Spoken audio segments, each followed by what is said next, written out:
मेरा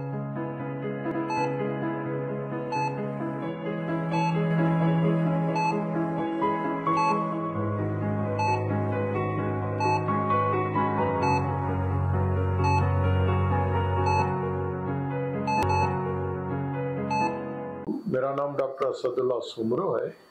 मैं यहाँ अल्तमश जनरल हॉस्पिटल में माहिर अमराज कल्ब और हार्ट फेलियर स्पेशलिस्ट हूँ।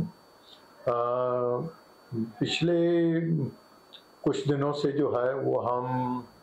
कार्डियक अरेस्ट के मुतालिक, कार्डियक अरेस्ट का मकसद हरकत कल्ब की बंदिश, उस पर हमने एक वीडियो जो है वो जस्ट रिसेंटली रिलीज़ की है और उसमें हमने जनरली मैंने बताने की कोशिश की है कि आउट ऑफ द हॉस्पिटल, जो अस्पताल के बाहर हरकत कल्ब की बंदिश होती है, तो उसमें देखा गया है कि बाय द टाइम जब तक वो अस्पताल तक पहुंचते हैं तो ज़्यादातर मरीज़ जो है वो मौत का शिकार हो जाते हैं। तो उस सिलसिले में कि ऐसे मरीज़ों को किस तरह से, ऐसे कौन से अवामिल, ऐसे कौन सी चीज़ें पर अमल किया जाए कि जो अस्पताल के बाहर हरकत कल्ब की बंदिश होती है तो उनको जाबिर करने के लिए ऐसे कौन से अवामिल पर जो है वो अमल किया जाए। तो ये आज जो मैं वीडियो दिखा रहा हूँ, क्योंकि हरकत कल्ब की बंदिश out of the hospital cardiac arrest का मकसद ये है कि अस्पताल के बाहर, क्योंकि हम ज़्यादातर जो फिल्मों में, ड्रामों में या कहीं भी डिस्कस करते हैं तो वो उस किस्म के कार्डियक अरेस्ट होते हैं जो अस्पताल के अंदर होते हैं, और जो अस्पताल के अंदर कार्डियक अरेस्ट हरकत कल्ब की बंदिश होती है वो अस्पताल के बाहर जो है वो उससे मुख्तलिफ होती है और दोनों का आउटकम जो है वो मुख्तलिफ होता है। लेकिन जो पब्लिक प्रॉब्लम है, पब्लिक इशू है, वो ऐसे मरीज़ों के लिए जो है वो एक चैलेंज बन गया है कि जो अस्पताल के बाहर कार्डियक अरेस्ट होते हैं, तो ऐसे मरीज़ों को जाबिर करने के लिए क्या क्या चैलेंजेस हो सकती हैं, उस पर जो है वो मुख्तलिफ किस्म के हम वीडियोस बना के और पब्लिक अवेयरनेस क्रिएट करने की कोशिश कर रहे हैं। ये एक वीडियो है किसी मॉल में, ऐसे समझे कि यानी आउट ऑफ द हॉस्पिटल, और ये एक नौजवान है जो चलते चलते इसको अचानक जो है वो सीने में दर्द उठा है और सीने में दर्द के उठने के साथ ही ये बेहोश होकर नीचे गिर गए हैं। जैसे ये नीचे गिरे हैं तो किसी ने उसको देखा है, जिसको आई विटनेस कार्डियक अरेस्ट कहते हैं, और ये जो आई विटनेस कार्डियक अरेस्ट है उसमें जो बाय स्टैंडर, यानी जो जिसने उसको पहली दफ़ा देखा, जो उसके साथ चल रही थी, एक खातून थी, और उसने फिर जो है वो लोगों को कॉल किया और लोगों को कॉल करने के साथ ही मुख्तलिफ लोग जो है वो यहाँ पर जमा हो गए और उन्होंने फौरी तौर पर जो है वो उसकी जो चेस्ट कॉन्ट्रैक्शन, जिसको बाय स्टैंडर्ड CPR कहते हैं, वो फौरी तौर पर उसकी बाय स्टैंडर्ड CPR शुरू कर दी। और उसके बाद जो है उन्होंने CPR के साथ ही फिर उन्होंने इंक्वायर किया कि कहाँ पर, यहाँ जहाँ भी जिस मॉल में इनको ये कार्डियक अरेस्ट हुआ है, तो वहाँ पर AED, ऑटोमेटिक एक्सटर्नल डिफिब्रिलेटर की अवेलेबिलिटी है कि नहीं है। तो लकीली वहाँ पर जो है वो ऑटोमेटिक जो डिफिब्रिलेटर था वो वहाँ पर अवेलेबल था। ये जो लाल रंग का बॉक्स टाइप की चीज़ आपको नज़र आई, ये बॉक्स टाइप की जो चीज़ है, ये यहाँ पर छोटी सी डबिया पड़ी हुई है। तो ये यहाँ पर जो है उन्होंने पैड्स को लगा के, और जब ये पैड्स को लगाते हैं तो ये मशीन ऑटोमेटिकली बताती है कि ये जो out of the hospital cardiac arrest है ये शॉकेबल है कि नहीं है। तो जैसे ही मशीन ने कहा कि ये शॉकेबल है तो ये यहाँ पर ECG शो हो रही है और उस मशीन के ज़रिए उसको शॉक दी गई। जैसे ही उसको शॉक दी गई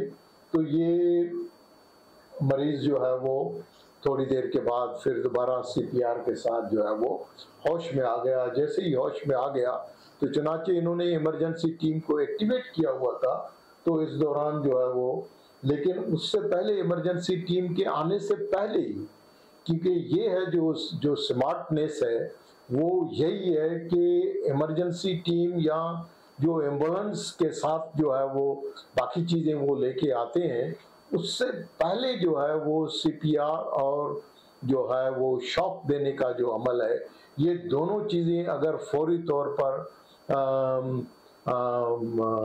एक्ट की जाए तो ज़्यादातर मरीज जो है वो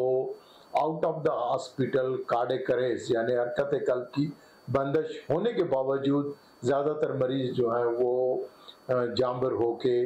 और रूबे सेहत हो सकते हैं। उसके बाद जब ये अस्पताल जाते हैं और अस्पताल के अंदर फिर उनको जो है वो इवैल्यूएट करके पता किया जाता है कि खास करके ऐसे पेशेंट जिनको सीने में दर्द की शिकायत होती है, तो देखा गया है कि उनमें शरीयानों की ब्लॉकेज की वजह से हार्ट अटैक या अंजाना के सिम्टम्स होते हैं। तो वहाँ पर जो है वो मरीज को लेके जाके फिर उनकी एंजियोग्राफी करके, और एंजियोग्राफी में अगर शरीयाने ब्लॉक हैं या बंद हो गई हैं तो फिर उनको शरीयानों को खोल के और उनके जो रिवेस्कुलराइजेशन है उसको जो है वो कंप्लीट किया जाता है। इस तरह से जो कार्डियक अरेस्ट के जो विक्टिम्स होते हैं जिनको हरकत कल्ब की बंदिश अस्पताल के बाहर होती है और जिस वजह से होती है, तो ऐसे मरीज जो है वो रिकवर होने के और सर्वाइवल के चांसेस जो है वो ज़्यादा होते हैं। ये जो पेशेंट्स होते हैं जिनको अस्पताल के बाहर हरकत कल्ब की बंदिश होती है, तो उस वक्त जैसे ही मॉनिटर को लगाया जाता है तो मुख्तलिफ किस्म की एरिथमियाज यानी हरकत कल्ब की जो बंदिश की जो वजह है उसकी मुख्तलिफ किस्म की जो है वो, जैसे पहले भी हमने डिस्कस किया है कि जो हार्ट का बिजली घर होता है उस बिजली घर में शॉर्ट सर्किट हो जाता है। जो शॉर्ट सर्किट करने वाली जो एरिथमियाज होती हैं वो मुख्तलिफ किस्म की होती हैं। उनमें से कुछ एरिथमियाज जो होती हैं वो शॉकेबल होती हैं तो उनको शॉक दिया जाता है, जो नॉन शॉकेबल रिदम होती हैं तो उनको सिर्फ सीपीआर किया जाता है। तो हम जैसे ही मॉनिटर अटैच करते हैं तो मॉनिटर अटैच होने के बाद ये इस किस्म की वेंट्रिकुलर फिब्रिलेशन जो है वो नज़र आ रही है, ये जहाँ पर लिखा हुआ वेंट्रिकुलर फिब्रिलेशन। अब ये जब वेंट्रिकुलर फिब्रिलेशन के साथ शॉक देते हैं तो शॉक देने के बाद जो है ये नॉर्मल साइनस रिदम जो हो जाती है। तो इस तरह से फिर मॉनिटर जो है वो शो करना शुरू कर देता है कि पेशेंट को जो है वो वेंट्रिकुलर फिब्रिलेशन के साथ शॉक देके रिवाइव करने के बाद जो है उनकी ईसीजी जो है वो नॉर्मल साइनस रिदम में चली जाती है। उसके बाद हम 12 लीड ईसीजी करके और देखते हैं कि आया उनको ये जो बिजली का शॉर्ट सर्किट था ये हार्ट अटैक की वजह से हुआ या बगैर हार्ट अटैक की वजह से शरीयानों की बंदिश की वजह से हुआ है। तो ये उसका अंदाज़ा जो है वो ईसीजी और एको करने के बाद जो है हो जाता है, और उसके बेस पर जो है वो फिर मरीज को कैथ लैब या ऑपरेशन थिएटर में इमरजेंसी सर्जरी या रिवेस्कुलराइजेशन के लिए लेकर जाया जाता है। ये जो स्लाइड है और इसमें हम डिस्कस कर रहे हैं कि जो आउट ऑफ द हॉस्पिटल यानी अस्पताल से बाहर हरकत कल्ब की बंदिश होती है तो उनमें मुख्तलिफ उसके असबाब होते हैं। तो आज जो हम उन असबाब के बारे में जो है वो डिस्कस कर रहे हैं। इससे पहले जैसे मैंने बताया था कि ये जो हरकत कल्ब की बंदिश है ये बच्चों में, नौजवानों में, बूढ़ों में, किसी में भी हो सकती है। कोई भी ऐसा शख्स इम्यून नहीं है जो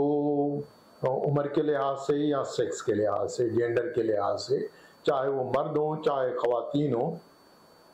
उम्र के किसी भी हिस्से में और किसी को भी, मर्द हो चाहे औरत हो, और कहीं पर भी जो है वो हो सकती है। चाहे वो पिकनिक पर कहीं समंदर के साहिल समंदर पर हो, चाहे वो किसी मॉल में विजिट कर रहे हैं, चाहे किसी ऑफिस में है, चाहे किसी दफ्तर में काम कर रहे हैं या फिर घर में हैं। तो ज़्यादातर देखा गया है कि घरों में जो है वो 70% जो है वो घरों में ये हरकत कल्ब की बंदिश के जो वाक़यात रूनुमा होते हैं वो घरों में ज़्यादा होते हैं। और दूसरी जो दिलचस्प चीज़ इसमें ये है कि ज़्यादातर जो out of the hospital cardiac arrest होते हैं, यानी हरकत कल्ब की बंदिश अस्पतालों से बाहर होती है, तो उनमें देखा गया है कि उनको कोई न कोई देखता है, यानी 90% जो है वो कोई न कोई उनको देख लेता है कि वो अच्छे खासे बातें कर रहे थे, बैठे हुए थे, या कभी कभार ये होता है कि सोते हुए जो है वो किसी को इस किस्म के जो है वो हरकत कल्ब की बंदिश जो है वो हो जाती है। तो ये कहीं पर भी जो है वो हो सकता है। लेकिन ये जो कार्डियक अरेस्ट जो है वो एक सिंड्रोम है, क्योंकि ये एक पेचीदा बीमारी है जो हार्ट अटैक और हार्ट फेलियर से मुख्तलिफ है। असबाब जो है वो एक भी हो सकते हैं, यानी शरीयानों की बंदिश जो है वो, क्योंकि वो सबसे ज़्यादा जो है वो कामन है। तो ये मुख्तलिफ किस्म के जो एक तो असबाब ऐसे होते हैं जो दिल की मुख्तलिफ बीमारियों की वजह से होते हैं। दूसरे असबाब ऐसे होते हैं जो दिल की बीमारियों की वजह से नहीं होती हैं, दूसरे असबाब की वजह से जो है वो जैसे ब्रेन की वजह से होते हैं, इंट्राक्रैनियल हेमरेज हो, या लंग्स की वजह से, गुर्दों की वजह से, रोड ट्रैफिक एक्सीडेंट की वजह से,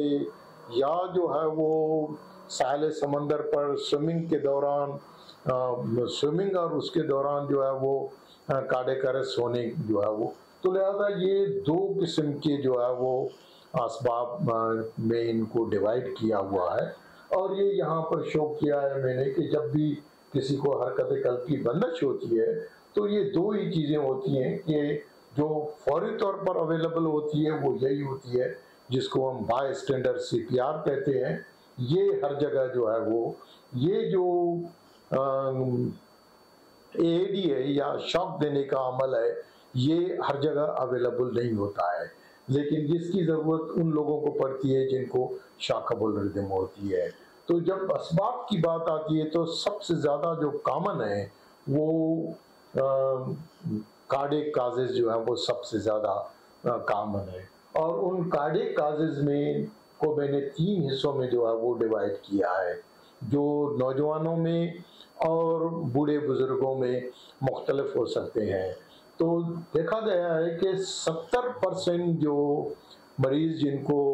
हरकत कल्ब की बंदिश होती है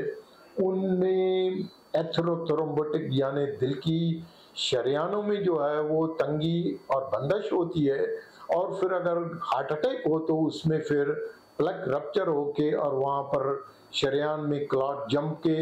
और शरियान टोटली जो है वो बंद हो जाती है, जिसकी वजह से जो है वो हार्ट अटैक रोनमा होता है। और उस हार्ट अटैक के रोनमा होने के बाद कुछ मरीजों में हार्ट फेलियर के भी अलामात आ सकते हैं और कुछ मरीज जो हैं वो हरकत कल्ब की बंदिश में जो है वो चले जाते हैं। ये हरकत कल्ब की बंदिश और हार्ट अटैक दोनों या हार्ट फेलियर तीनों ये एट अ टाइम किसी भी मरीज को कहीं पर भी रोनुमा हो सकती है। जैसे मैंने बताया कि ज़्यादातर इस किस्म की जो प्रॉब्लम्स हैं वो घर पर होते हैं, तो घर पर ही मरीज को सीने में दर्द या किसी दफ्तर में जो है वो सीने में दर्द उठता है और सीने में दर्द के साथ ही या फिर जब वो अस्पताल की तरफ जो है वो गाड़ी में या एम्बुलेंस में आता है तो अस्पताल पहुंचने से पहले ही उनको सांस की शिकायत या फिर मरीज जो है वो बेहोश हो जाता है। और बेहोशी की जो अहम वजह है वो हरकत कल्ब की बंदिश है। तो ये जो एथेरोथ्रोम्बोटिक कोरोनरी आर्टरी सिंड्रोम्स होते हैं, यानी जो शरियानों की बीमारी की वजह से शरियानों में तंगी और वहाँ पर क्लॉट जम जाता है, ये 70% जो है वो वजह जो है वो ये नौजवानों में भी, ख़वातीन में भी और बूढ़े बुजुर्गों में भी ये शरेयानों की बीमारियां जो है वो आम है। दूसरे नंबर पर वो मरीज होते हैं जिनको स्ट्रक्चरल हार्ट डिफेक्ट होते हैं, और उनमें सबसे ज़्यादा जो खास करके नौजवानों में वो दिल के वाल्व्स की बीमारियां होती हैं। कुछ लोगों के दिल के वेल जो है वो तंग होते हैं, कुछ लोगों के दिल के वेल जो है वो लीक करते हैं, और नौजवानों में भी होते हैं और बूढ़े बुजुर्गों को भी। तो जो नौजवानों में ये दिल के वेल्स की बीमारियां होती हैं वो ज़्यादातर मैटल वेल डिजीज़ की तंगी या लीकेज की वजह से प्रॉब्लम्स होते हैं। जो बूढ़े बुजुर्गों में स्ट्रक्चरल हार्ट डिफेक्ट होते हैं उनमें एओर्टिक वेल स्टेनोसिस जो है वो सबसे ज़्यादा जो है वो कॉमन है। इसके अलावा दिल की पैदाइशी बीमारियां होती हैं, उनमें अनकरेक्टेड यानी ऑपरेशन से पहले बगैर ऑपरेशन वाले जो दिल के पैदाइशी अमराज होते हैं वो बच्चों में भी हो सकते हैं और नौजवानों में भी हो सकते हैं। अब उनमें एक नई पॉपुलेशन जो जो दिल की पैदाइशी बीमारियों के साथ जिनके बचपन में ऑपरेशन हो चुके होते हैं, तो वो अपने आप को समझते हैं कि उनकी दिल की पैदाइशियों के जो बीमारियां हैं वो ऑपरेशन के बाद बिल्कुल ही ख़त्म हो चुकी है, लेकिन वो ख़त्म नहीं होती हैं। ये एक मुगालता है। उनको ये बिल्कुल भी नहीं समझना चाहिए कि दिल की जो पैदाइशी अमराज हैं तो उनके ऑपरेशन चाहे वो सीना खोल के या डिवाइस के ज़रिए, उनमें कुछ रेजिडुअल डिफेक्ट्स होते हैं, तो उनमें ज़्यादातर मरीजों को दूसरे और तीसरे ऑपरेशन की ज़रूरत पड़ती है, या उनमें कुछ रेजिडुअल डिफेक्ट रह जाते हैं जिसकी वजह से आगे चल के जब वो जवानी में या बूढ़े या मिडिल एज में आते होते हैं तो फिर उनमें जो है दिल के गोश्त की कमज़ोरी के साथ साथ हरकत कल्ब की बंदिश के इम्कानात ज़्यादा बढ़ जाते हैं। इसके अलावा पेरिपार्टम कार्डियोमायोपैथी होती है जो ख़वातीन में हमल के आखिरी महीने या डिलीवरी के बाद जो है वो 5 महीने तक जो है वो काफ़ी कॉमन है। तो ये पेरिपार्टम कार्डियोमायोपैथी है। या कुछ मरीजों में जो है वो इसके अलावा जो है मुख्तलिफ किस्म के जैसे क्रिस्टलाइज की वजह से दिल का गोश्त जो है वो कमज़ोर होके हार्ट अटैक या बगैर हार्ट अटैक उनको सडनली हरकत कल्ब की बंदिश हो जाती है, और उनमें हमने देखा है कि हरकत कल्ब की बंदिश से जब वो जामिर हो जाते हैं तो उसके बाद फिर जब एंजियोग्राफी की जाती है तो देखा गया है कि उनकी एंजियोग्राफी में शरेयानों की ब्लॉकेज नहीं होती है और उनमें कोरोनरी आर्टरी स्पाज्म होता है क्रिस्टलाइज की वजह से, जो स्पाज्म की वजह से उनको हार्ट अटैक होके जब एंजियोग्राफी जब तक होती है तो फिर शरेयानें उनकी क्लियर हो जाती हैं। तो इस तरह से जो है वो कार्डियक टैम्पोनाट जो है वो कैंसर के मरीज होते हैं, और उनमें या तो कैंसर के इलाज के दौरान या उसके बाद उनके या जिनकी ताज़ा मुख्तलिफ किस्म की दिल के ऑपरेशंस हुए होते हैं, दिल के वाल्व तब्दील होते हैं, या पैदाइशी बीमारियों के ऑपरेशन या इवन बाईपास ऑपरेशन होते हैं, या कोई इलेक्ट्रोफिजियोलॉजिकल प्रोसीजर होता है, या इवन जो है वो एंजियोप्लास्टी होती है। तो इस दौरान जो है उनकी जो दिल के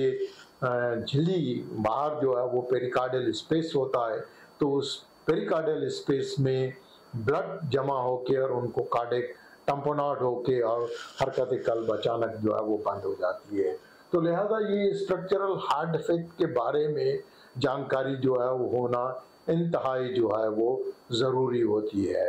इसके अलावा ये जो बच्चों में या स्कूल के तालिब इल्म होते हैं और जो स्पोर्ट्समैन होते हैं, उन स्पोर्ट्समैन में ये 3 किस्म के जो है वो इलेक्ट्रिकल प्रॉब्लम्स होते हैं, जो स्ट्रक्चरल हार्ट डिफेक्ट के साथ भी हो सकते हैं और बगैर स्ट्रक्चरल हार्ट डिफेक्ट, यानी उनका इको में नॉर्मल जो है वो हार्ट होता है, लेकिन उनका जो डायग्नोसिस होता है वो सिर्फ और सिर्फ ईसीजी पर होता है। यानी जब वो ये पेशेंट जो है वो मरीज या तो पहले से उनको ये इलेक्ट्रिकल प्रॉब्लम्स होते हैं, या ये मरीज जो है वो पहली दफ़ा ही इनकी क्लिनिकल मैनिफेस्टेशन जो होती है वो हरकत कल्ब की बंदिश के साथ होती है। और ये जो यूजुअली होता है वो स्पोर्ट्स क्लब में या पिकनिक पर जो नौजवान जाते हैं, और या कहीं पर भी जो है वो, लेकिन यूजुअली देखा गया है कि स्पोर्ट्स के दौरान जो है वो अचानक जो है वो बेहोश होकर गिर जाते हैं, और जब उनको एवेल्युएट किया जाता है तो पता चलता है कि उनको हरकत कल्ब की बंदिश की वजह से वो अचानक गिर के और बेहोश हो जाते हैं। तो उस वक्त अगर ये इस किस्म की सहूलत मौजूद है जो अगर किसी को देख लेता है ऐसे बच्चों को, तो वो फौरी तौर पर सीपीआर करके, और जब ये शॉक देने वाली मशीन आ जाती है तो ये अगर उनको वेंट्रिकुलर फिब्रिलेशन की वजह से ये हरकत कल्ब की बंदिश हुई है तो फौरी तौर पर शॉक देके और उनको रिवाइव किया जाता है। और बाद में जब अस्पताल में जाते हैं और उसके बाद जब 12 लीड ईसीजी होती है तो उस 12 लीड ईसीजी से हमें पता चलता है कि उनको पैदाइशी तौर पर इलेक्ट्रिकल प्रॉब्लम्स, जिसमें बरगोदाज सिंड्रोम होता है जो सिर्फ ईसीजी पर डायग्नोसिस होता है। इसके अलावा ये वुल्फ पार्किंसन वाइट सिंड्रोम होता है, या कुछ लोगों में लॉन्ग क्यूटी इंटरवल जो है वो सिंड्रोम होता है। तो ये 3 मेन जो है वो इलेक्ट्रिकल इश्यूज होते हैं, और इन चीज़ों को हम ईसीजी के बेस पर, यानी अगर इन चीज़ों की तशखीस करनी है ख़ास करके नौजवानों में, या जो बच्चे स्कूल जाते हैं तो स्कूल में दाखिल होने से पहले ही अगर इस किस्म के ईसीजीज वगैरह जो है वो स्क्रीनिंग के तौर पर की जाए, या वो बच्चे जो नौजवान होके स्पोर्ट्स के लिए खेलकूद के लिए जो है वो एथलीट बनते हैं या खिलाड़ी बनते हैं, तो उन खिलाड़ियों को चाहिए कि ये इस किस्म की स्टनस जो एक्सरसाइज है या स्विमिंग है, तो उससे पहले ये कम से कम बेसिक ईसीजी या एको करके और उनमें देखा जाए कि उनमें कोई स्ट्रक्चरल हार्ट डिफेक्ट तो नहीं है या ये इलेक्ट्रिकल इश्यूज तो नहीं है, ताकि कार्डियक अरेस्ट यानी अस्पताल के बाहर जो हरकत कल्ब की बंदिश है उसको अवॉइड करने के लिए उनको पहले से ही अगर किसी को डिवाइस की, किसी को इलेक्ट्रोफिजियोलॉजिकल एब्लेशन की ज़रूरत है तो पहले से ही उनको डिवाइस और एब्लेशन किया जाए, ताकि वो अगर खुदा न खास्ता अस्पताल के बाहर उनकी हरकत कल्ब बंद हो जाती है तो उनका जो डिवाइस लगा हुआ है आईसीडी उसको कहते हैं, वो आईसीडी उसको इंटरनली हार्ट को शॉक देके और उनको रिवाइव कर लेता है। तो ये जो आउट ऑफ द हॉस्पिटल हरकत कल्ब की जो बंदिश है, यानी उसको ट्रीट करने के लिए या तशखीस के लिए इन सब चीज़ों की जो है वो ना सिर्फ फिजिशियन बल्कि जो आम अवाम नास है या मुख्तलिफ़ किस्म के स्टेक होल्डर्स हैं, स्कूल के असातिज़ा हैं, या जो क्लब्स में उनके जो मुख्तलिफ़ किस्म के मेंबर्स हैं, वो उनको इस किस्म की जो आगाही है वो होना ज़रूरी है, ताकि अगर कहीं भी किसी मॉल में, कहीं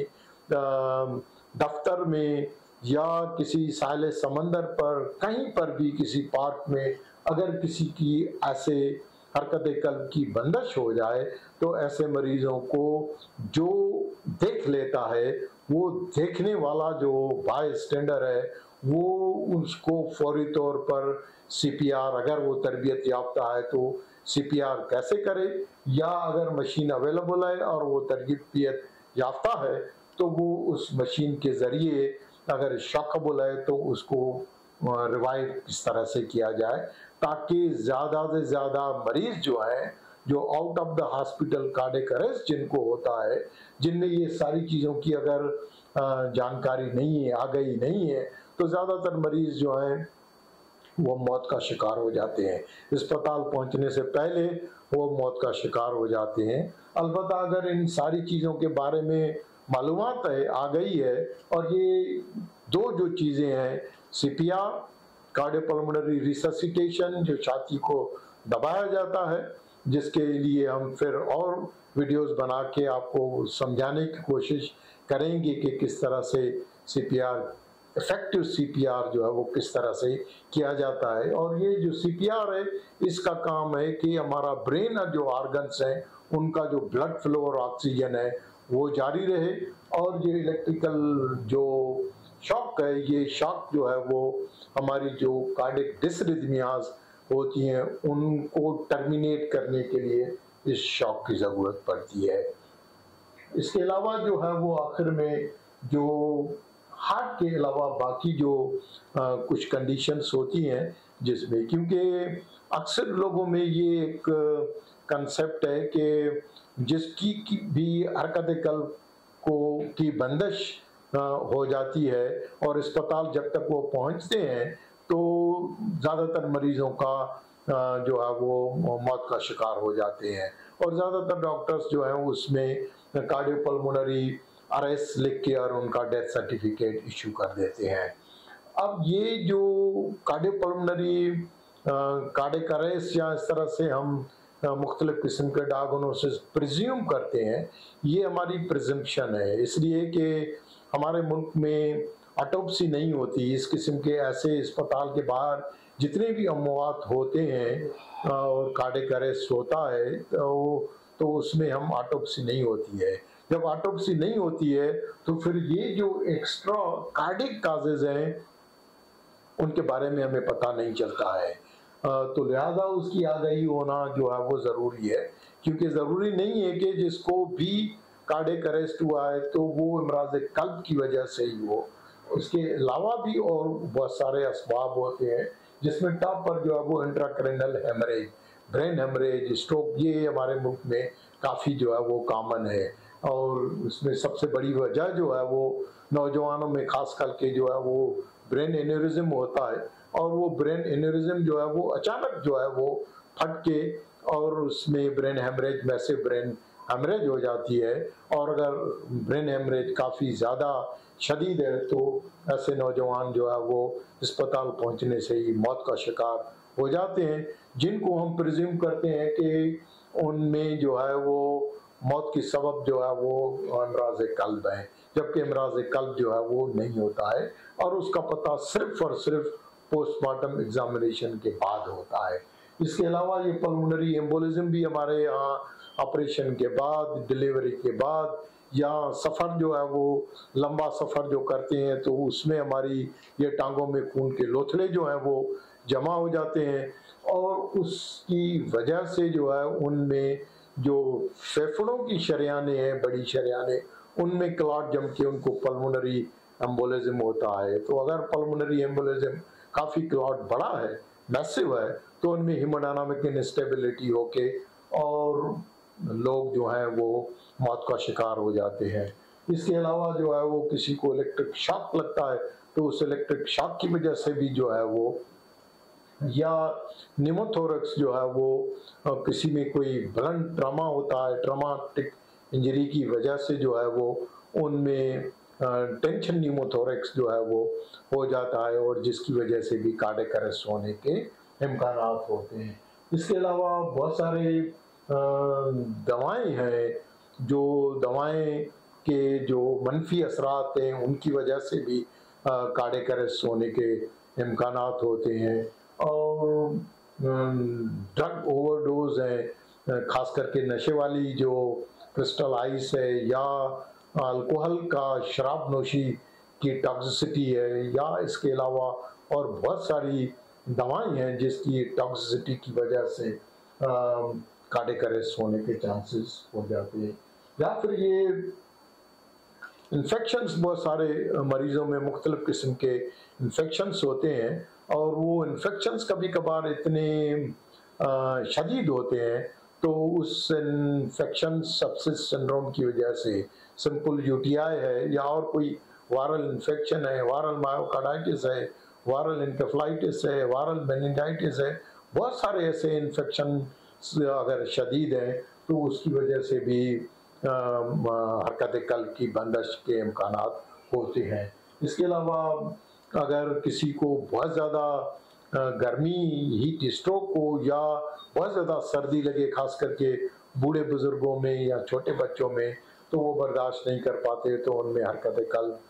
बंदिश होने के इम्कान बढ़ जाते हैं। या फिर गुर्दों के मुख्तलिफ अमराज होते हैं, या और बहुत सारी जिनमें उनके पोटेशियम जो है वो काफ़ी ज़्यादा हाई हो जाते हैं, सोडियम जो है वो क्लोराइड जो है उनकी एबनॉर्मलिटीज़ होती हैं, तो जिसकी वजह से हार्ट की एरिथमियाज होती हैं और जिसकी वजह से हरकत कल्ब बंद होके और मरीज़ मौत का शिकार हो जाते हैं। लेकिन उनमें असल में कोई दिल की कोई किसी स्ट्रक्चरल हार्ट डिफेक्ट या कोई इलेक्ट्रिकल बीमारी नहीं होती है, लेकिन जो एक्स्ट्रा कार्डियक काजेज होते हैं उसकी वजह से हरकत कल्ब बंद होके और वो अस्पताल के बाहर, अस्पताल पहुंचने से पहले ही मौत का शिकार हो जाते हैं। तो ये इन समरी के जो हरकत कल्ब की बंदिश, अस्पताल के बाहर जिनको हरकत कल्ब की बंदिश होती है, तो उन मरीज़ों में इमराज़ कल्ब भी हो सकते हैं और बग़ैर इमराज़ कल्ब के बाकी भी और बहुत सारे असबाब होते हैं। लेकिन चनाचे हमारे यहाँ ऑटोप्सी या पोस्टमार्टम नहीं किया जाता, तो ऐसे मरीज़ों में कभी कभार मेडिको लीगल जो है वो